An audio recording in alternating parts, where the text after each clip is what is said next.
জিনিসপত্র কেনাবেচার কাজে টাকার ব্যবহার চালু হওয়ার আগে প্রায় 2000 বছর ধরে বাংলার অর্থনীতিতে বিনিময়ের মাধ্যম ছিল কড়ি।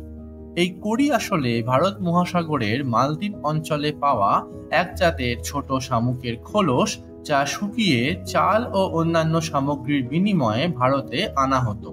সেই সময় এই কড়ি বিনিময়ের একক ছিল 4 রকম: গন্ডা, পণ, আনা ও কাহন। হিসেব মতন 4 কড়িতে হতো 1 গন্ডা, 20 গন্ডায় 1 পণ, 4 পণে 1 আনা এবং 4 আনায় 1 কাহন। 19 শতকের শেষে তামার মুদ্রার ব্যবহার ক্রমশ বাড়তে শুরু করলে ধীরে ধীরে কড়ির প্রচলন কমে আসে। তবে এই সূত্রেই বাংলা সাহিত্যে জায়গা করে নেয় কানা কড়ি, গাঁটের কড়ি, ফেলো কড়ি মাখো তেল বা 5 কড়ি ও 7 কড়ির মতন শব্দগুলো।